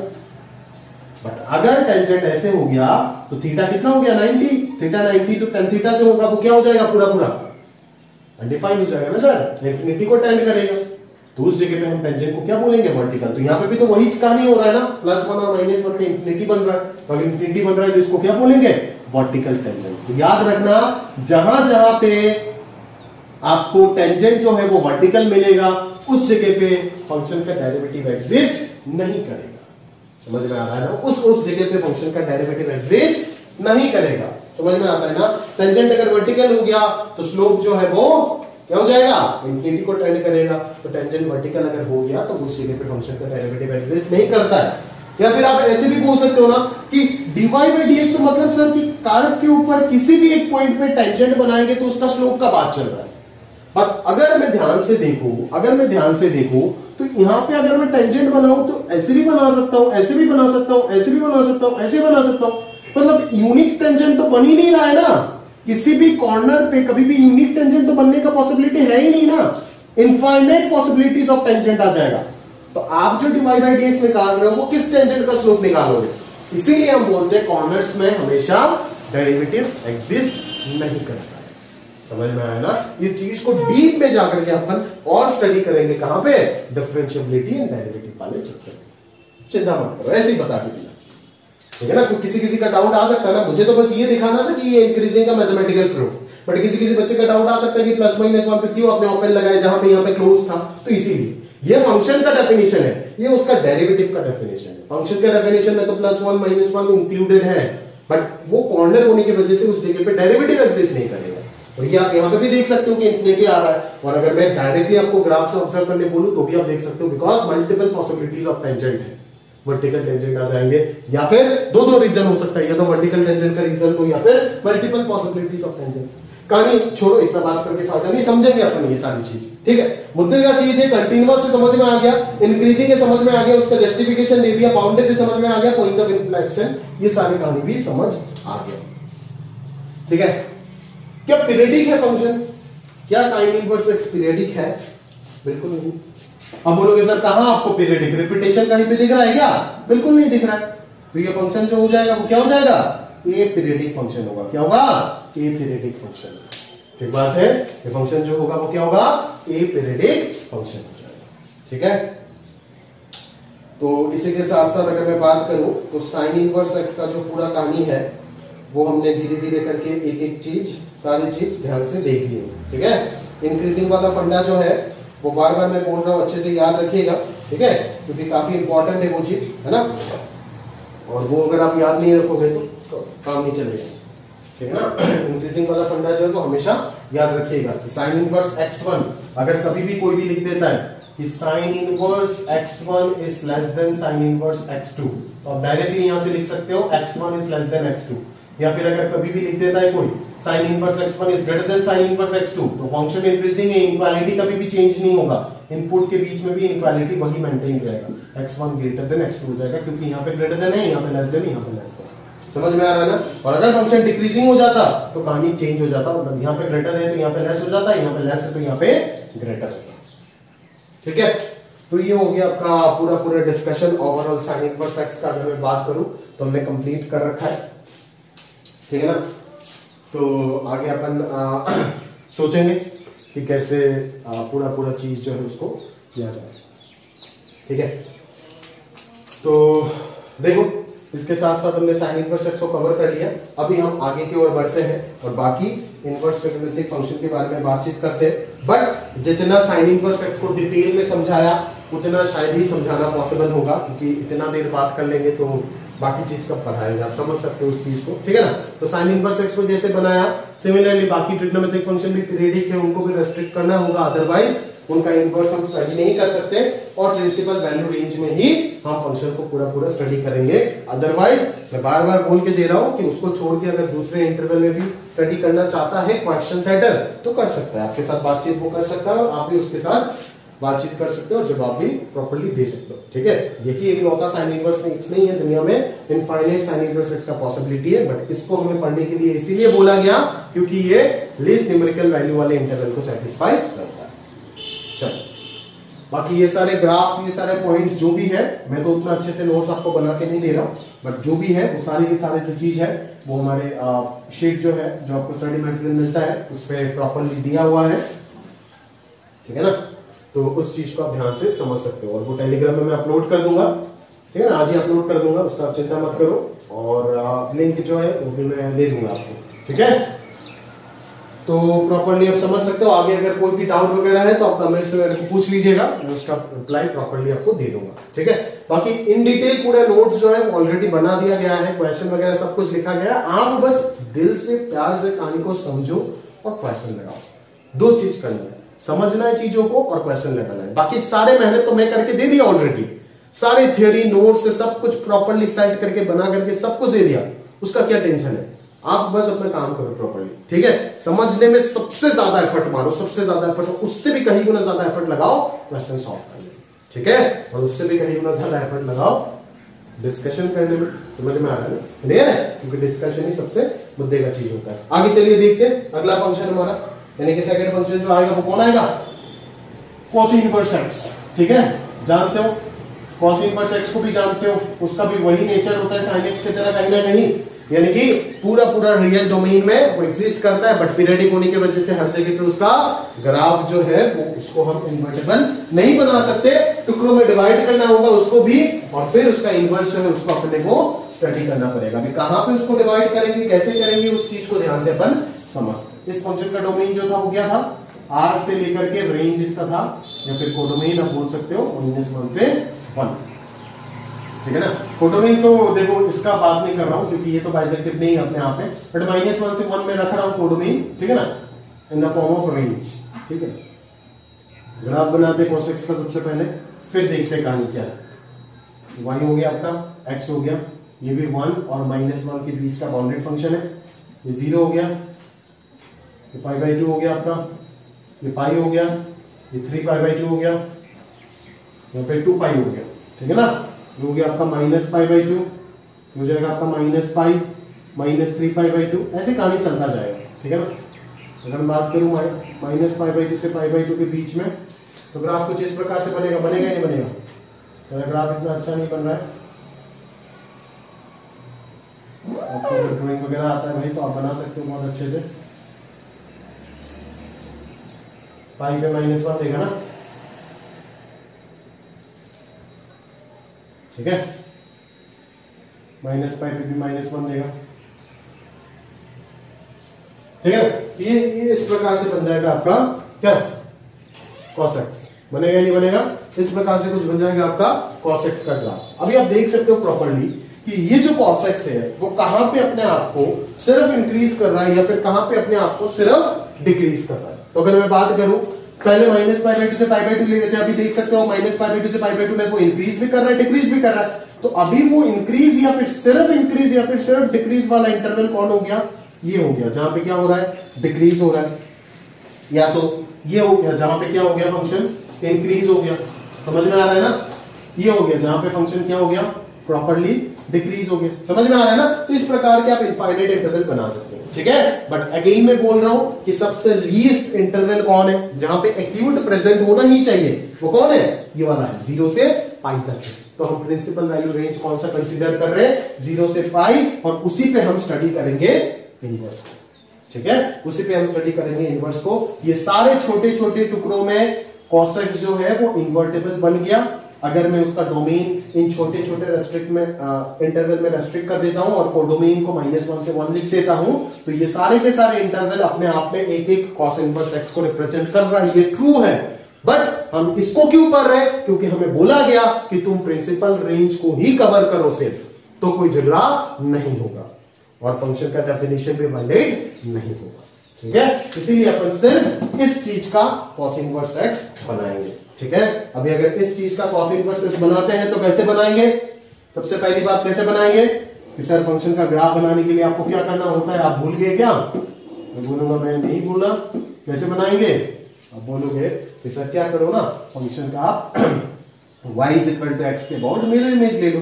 तो y बराबर x जो होता है वो कुछ इस प्रकार से होगा ही नहीं होगा, 45 डिग्री एंगल पे रहेगा ना, तो y इक्वल टू एक्स ये हो गया। अभी इस हिस्से के अबाउट हम क्या लेना है, हमें मिरर इमेज लेना है, तो ग्राफ जो है वो प्रॉपरली हमें मिल जाएगा।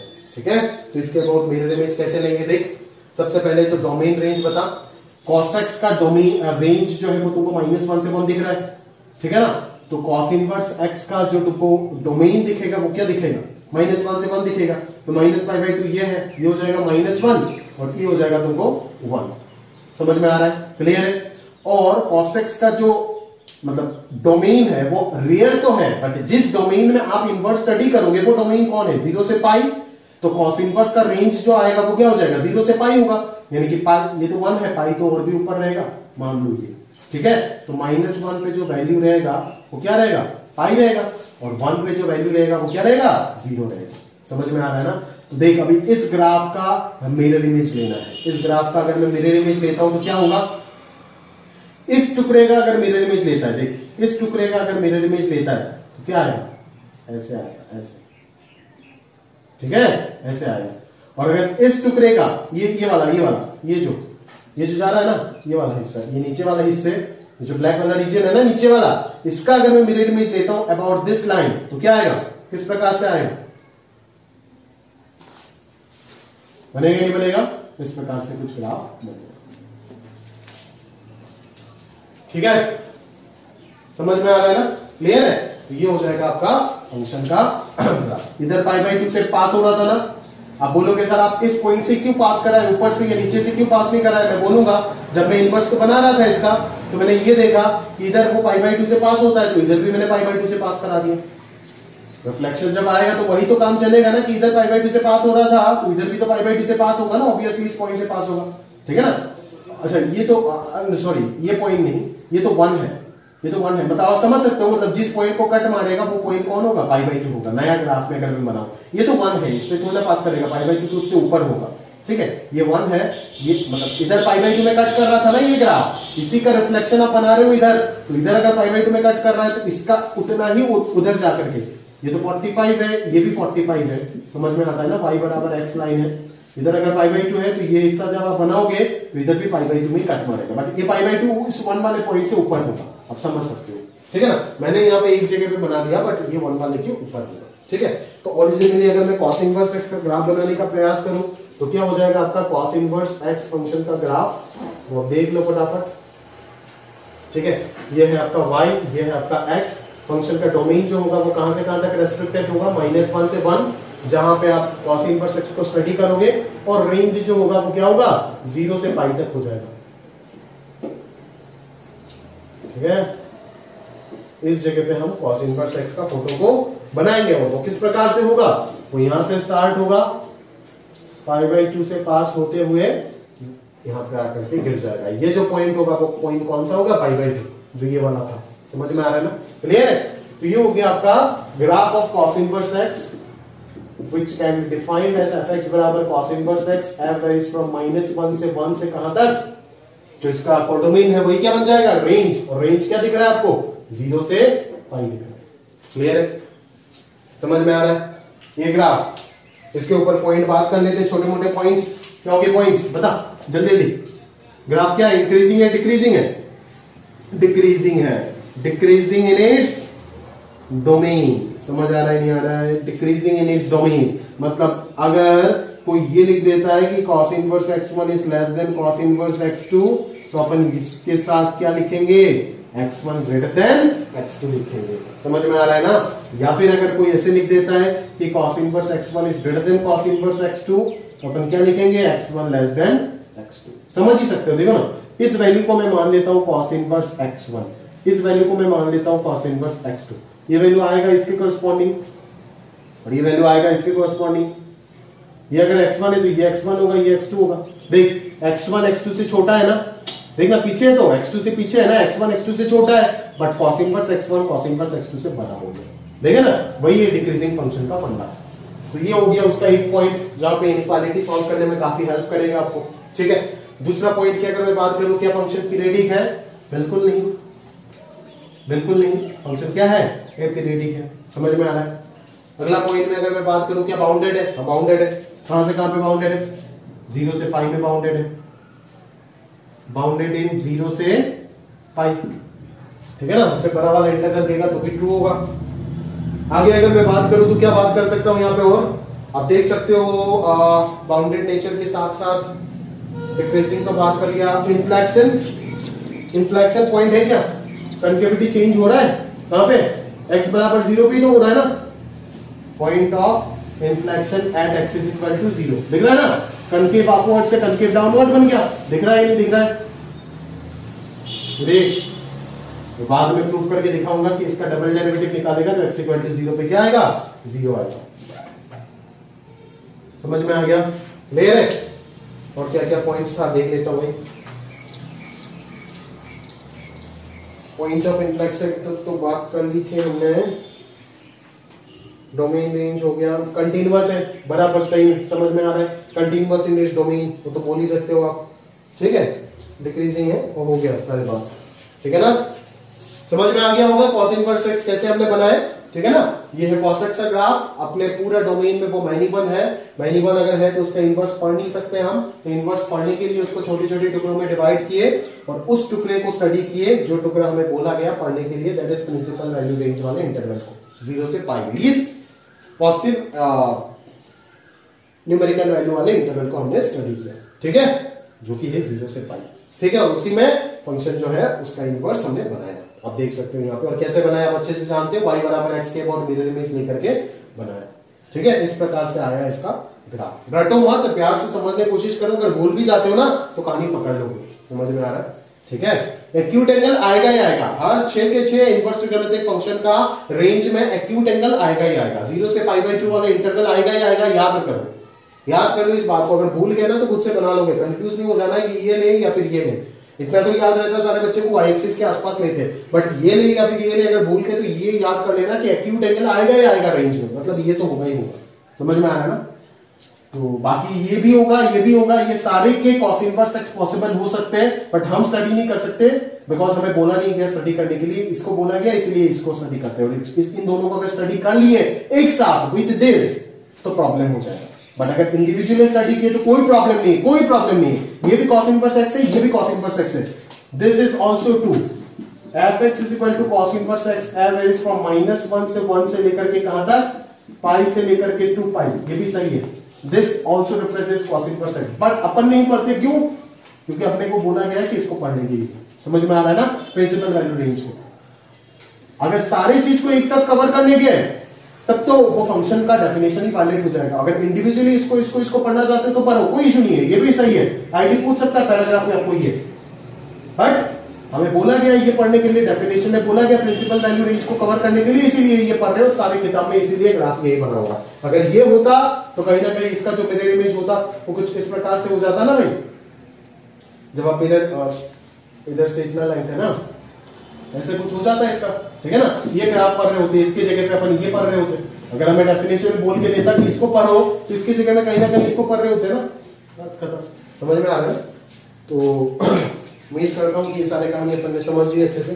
ठीक है ना, अभी फटाफट बाकी ट्रिग्नोमेट्रिक फंक्शन भी देख लेते हैं। ठीक है ना, अभी थोड़ा जल्दी जल्दी कवर करेंगे तो उम्मीद करता हूँ कि आप समझ जाएंगे, क्योंकि काफी स्लोली मैंने जो बेसिक पॉइंट्स था उन चीज को समझाने का प्रयास किया है। ठीक है, आगे देखते चलो।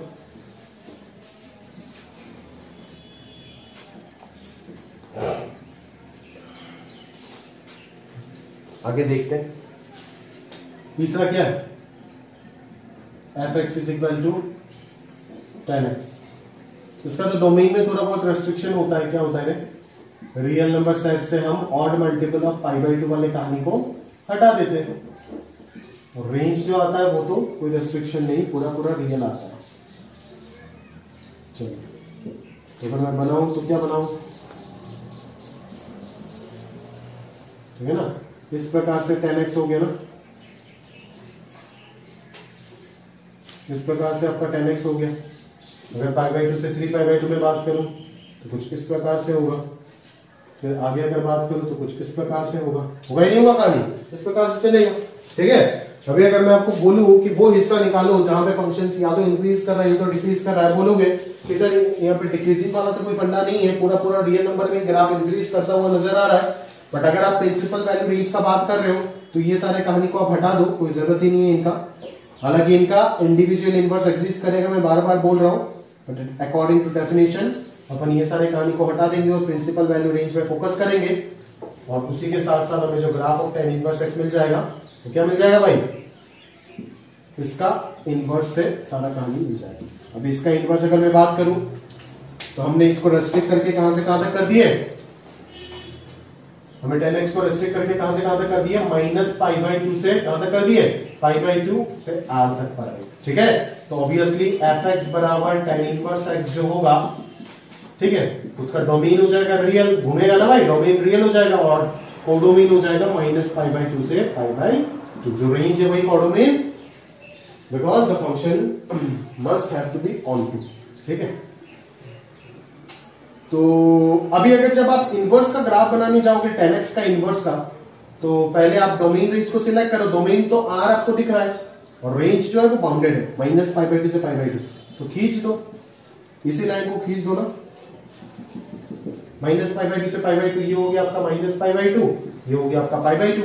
ठीक है, आप अच्छे से जानते हो, ये भी कहानी आप जानते हो कि 10x जो है वो x से बड़ा होता है और वो sin x से बड़ा होता है। ठीक है, ये इनइक्वालिटी मैंने आपको पढ़ाया था, for all x greater than 0, और 10x जो है वो x से छोटा होता है, वो sin x से छोटा होता है, for all x less than 0। ठीक है, ये चीज आप अच्छे से जानते हो। तो अगर मैं यहाँ पे y बराबर x का ग्राफ बनाने का प्रयास करूं तो कुछ ऐसे बनाऊंगा। ठीक है ना, इधर x 10x के पीछे होगा x और sin x के ऊपर होगा। ठीक है ना, और इधर x ऊपर होगा फिर 10x नीचे होगा। अभी अगर मैं इसका ग्राफ की बात करूं तो क्या होगा, इस लाइन के अबाउट मिरर इमेज ले लो, तो भी इस हिस्से का अगर इस लाइन के अबाउट मिरर इमेज लेता हूं तो क्या बनेगा, ऐसे बनेगा। और अगर इस हिस्से का इस लाइन के अबाउट मिरर इमेज लेता हूं तो क्या बनेगा, ऐसे बनेगा। तो ये जो ब्लू वाला हो गया, ये क्या बन गया, ग्राफ ऑफ tan इनवर्स। और इसके भी सारे प्रॉपर्टीज आप खुद से ही देख सकते हो ना। इंक्रीजिंग है ग्राफ तो क्या होगा पता है आपको, बाउंडेड भी है, कंटीन्यूअस भी है, पॉइंट ऑफ इन्फ्लेक्शन भी दिख रहा है, कंकेव अपवर्ड से कंकेव डाउनवर्ड, x बराबर 0 पे। समझ में आ रहा है ना, सारे कहानी आप खुद से बात कर सकते हो। ठीक है, यहां तक हमारा बातचीत तो हो गया tan इनवर्स x के ऊपर, है ना। अभी अपन बात करेंगे रेंज में। ध्यान रखना कि यहाँ पे ओपन है, हाँ रेंज पे ध्यान रखना, यहाँ पे ओपन है। एक टेबल मिल जाएगा, उसको याद कर लेना जहां से आपको काम चलेगा। बट पूरा हिस्ट्री जो इतना मेहनत से समझा रहे, 1-1.5 घंटा लगा करके, उस चीज को समझना भी काफी इंपॉर्टेंट है। ठीक है, आगे बात करते चलिए फटाफट।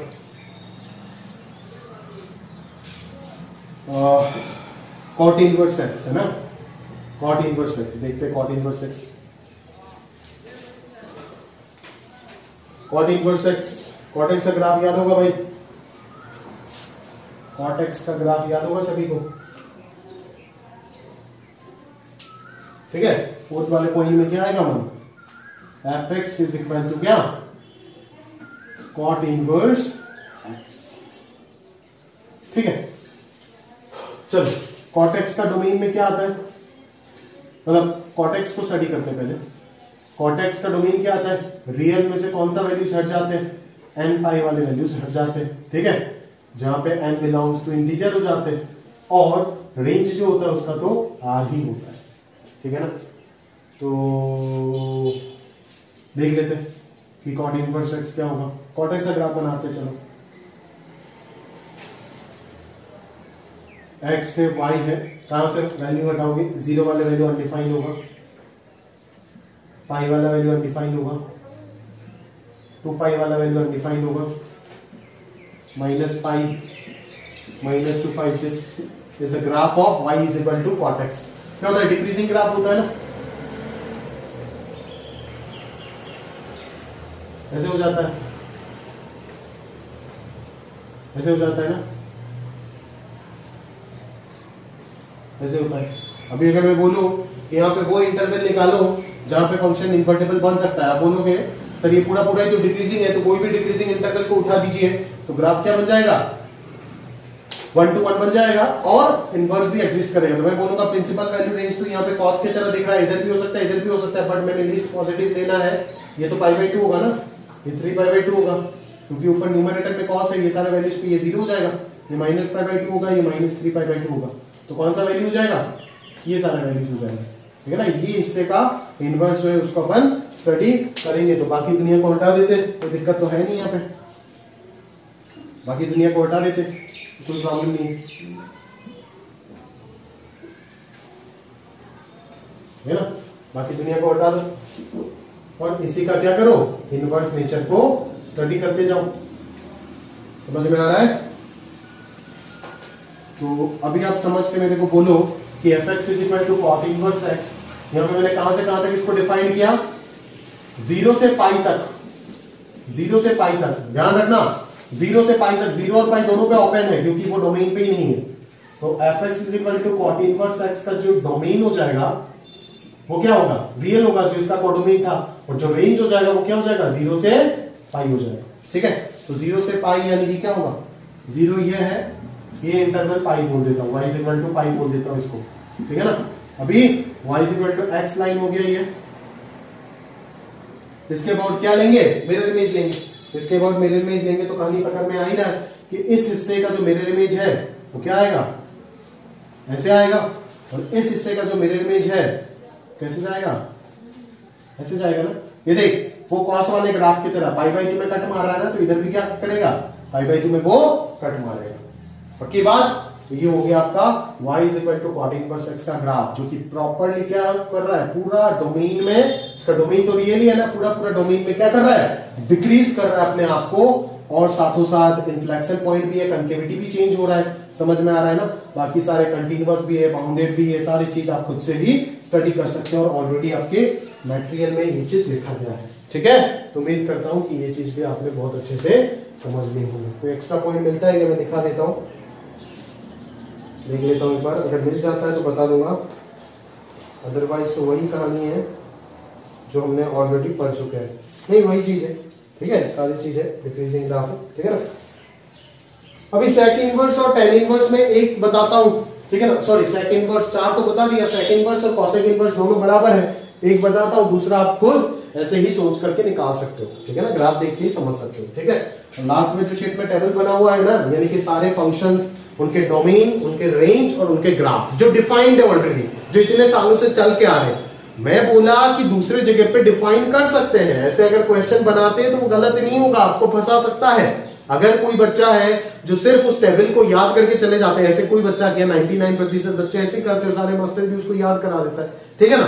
तो अगर अपन बात करें ऐसे, अगर कोई स्टूडेंट है जो उसको सिर्फ याद करके बिना हिस्ट्री जाने डायरेक्टली चला गया, और अगर उस प्रकार के क्वेश्चन देख गया तो वो गलत समझेगा ना उस क्वेश्चन को उस वक्त, और छोड़ देगा, ठीक है। बट वो गलत नहीं है, वो चीज आपको पता होना चाहिए, ठीक है ना। उस प्रकार के क्वेश्चन डिजाइन हो सकते हैं जहां पे जो आपका प्रिंसिपल वैल्यू रेंज है उसको चेंज करके दूसरे जगह पे इनवर्स को स्टडी किया है, इनवर्स ट्रिग्नोमेट्रिक फंक्शन को बोला है आपको स्टडी करने के लिए। समझ में आ रहा है ना, क्लियर है। तो ये हो गया आपका कॉटेक्स। बात करते हैं कॉस सेक इनवर्स एक्स की बात कर लेते हैं। सेक इनवर्स एक्स जैसे होगा कॉसेक इनवर्स एक्स भी उसी प्रकार से होगा, और आप कहानी को देख करके आराम से पकड़ सकते हो, ठीक है। चलो y बराबर सेक एक्स, फंक्शन का डोमेन तो पता ही होगा भाई, क्या होता है R में से वही 10 का ही डोमेन होता है। ऑड मल्टीपल ऑफ π/2 को अपन क्या कर देते हैं, हटा देते हैं, और रेंज जो होता है वो क्या होता है, -∞ से -1 और 1 से कहां तक, इंफिनिटी तक। पता है ना ये सेक के बारे में, कैसे आता है क्या नहीं आता है, सब कुछ बात कर चुके। अभी हम इधर देखते हैं, ठीक है। ये हो गया y, ये हो गया x, ये मान लो y 1 है, ये मान लो -1 है, ये मान लो 0 है, π/2 पे अनडिफाइंड होगा, 3π/2 पे अनडिफाइंड होगा। ये हो जाएगा आपका पाई, इधर हो जाएगा -π/2, इधर हो जाएगा आपका -3π/2। समझ आ रहा है कहानी, तो देख ग्राफ जो होगा वो क्या होगा पता ही है, sec x का ग्राफ कुछ इस प्रकार से होता है, ठीक है ना, पीरियडिक होता है विद पीरियड 2 पाई, ठीक है ना, इस वैल्यू को अपन पाई बोल देते, पाई पे -1 होगा, ठीक है, इधर भी वही कहानी, ठीक है। चलो तो आपको मैंने बोला कि ऐसे ही सारे ट्रिग्नोमेट्रिक फंक्शन सेम ही है, पीरियडिक है, तो वो इंटरवल ढूंढ करके निकाल जहां पे ग्राफ जो है वो प्रॉपर्ली क्या कर रहा है, इंक्रीज कर रहा है या फिर डिक्रीज कर रहा है। तो आप बोलोगे कि अगर प्रॉपर्ली इंक्रीज करने वाला इंटरवल ढूंढूं तो ये देखो, सिर्फ ये नहीं ये भी, यानी कि 0 से पाई, ठीक है, ये इस पूरा इंटरवल में ग्राफ इंक्रीज कर रहा है। अगर डिक्रीज करने वाला देखो तो ये देखो -पाई से 0, प्रॉपर्ली क्या कर रहा है, डिक्रीज कर रहा है, नहीं कर रहा है डिक्रीज। आगे अगर ढूंढू तो और डिक्रीज करने वाला मिल जाएगा, उसके बाद इंक्रीज करने वाला मिल जाएगा, इसके पीछे इंक्रीज करने वाला मिल जाएगा, बट हमें तो उससे मतलब है ही नहीं ना, हमें कौन सा स्टडी करना है जहां पे एक्यूट प्रेजेंट हो और principal value range, that is 0 से पाई वाले को हमें स्टडी करना है। आप समझ सकते हो एक्यूट प्रेजेंट इसी पे है, ठीक है। मैंने बोला कि एक्यूट एंगल प्रेजेंट होने चाहिए बाय डेफिनेशन, मेरा कोई डेफिनेशन नहीं है, ये जिन्होंने डिफाइन किया इनवर्स को उन्होंने दिया है, ठीक है। तो ये सबको इरेज कर देते हैं और जहां पे ग्राफ प्रॉपर्ली इंक्रीज कर रहा है उसी चीज को पकड़ के रखते हैं और उसी चीज को अपन क्या करते हैं, स्टडी करते हैं। समझ में आ रहा है ना। तो ये हो गया आपका वो हिस्सा जहां पे ग्राफ प्रॉपर्ली इंक्रीज कर रहा है, दैट इज इन्वर्टेबल है, और उसी जगह पे फंक्शन का इनवर्स हम स्टडी कर सकते हैं जहां पे फंक्शन 1 दैट इज इन्वर्टेबल है, ठीक है। तो y बराबर x बना दी। अभी फंक्शन का ग्राफ बना देंगे, पहले तो फंक्शन को डिफाइन कर लेते हैं। तो यहाँ पे हमने कौन सा इंटरवल लिया, यहाँ पे हमने वो इंटरवल लिया जो 0 से पाई में है, बट प्रोवाइडेड कि यहाँ पे क्या हटेगा, यहाँ से π/2 हटेगा, क्योंकि π/2 डोमेन में नहीं है, आप जानते हो अच्छे से। तो यहाँ पे क्या होगा, जो fx = sec इनवर्स x है उसका जो डोमेन हो जाएगा वो कौन हो जाएगा, ये वाला हो जाएगा, दैट इज -∞ से -1 यूनियन 1 से इंफिनिटी, और रेंज जो होगा या फिर कोडोमेन जो होगा वो क्या होगा, 0 से π/2 यूनियन π/2 से कहां तक, पाई तक। मतलब 0 से पाई पूरा इंटरवल से किसको हटा दिया, π/2 को हटा दिया जाए। समझ में आ रहा है, क्लियर है। अच्छा 0 और पाई पे तो क्लोज ले सकते हैं हम, 0 और पाई पे क्या ले सकते हैं, क्लोज ले सकते हैं ना, बिकॉज 0 पे तो एग्जिस्ट कर रहा है वैल्यू, पाई पे भी एग्जिस्ट कर रहा है -1, इधर भी +1, ठीक है ना। तो अपन सबसे पहले ना उस इंटरवल को ढूंढ लेते हैं, ये सारे कहानी हटाते हैं, और अभी हम इनवर्स का ग्राफ बनाने जा रहे हैं। तो जरूरत है इनवर्स का डोमेन रेंज को अच्छे से मार्क कर दे, ठीक है। बस शेडो लेने के लिए इसको रख दिया है ना, शेडो लेने के लिए इसको हमने रख दिया। अभी कहानी ढूंढते हैं, -1 से इधर होगा, तो -1 अगर इसके हिसाब से बनाऊं तो ये हो जाएगा -1, और अगर मैं इसके हिसाब से बनाऊं तो इधर होगा 1, मतलब -1 से 1 के बीच में नहीं आएगा ग्राफ सेक इनवर्स x का, बिकॉज ये डोमेन में नहीं है, ठीक है। तो इसके इधर होगा और इसके उधर होगा। और अगर मैं रेंज का बात करूं तो 0 से π/2 और फिर पाई, तो पाई अगर मैं बात करूं तो ऐसे बना देता हूं, पाई ये डॉटेड होगा,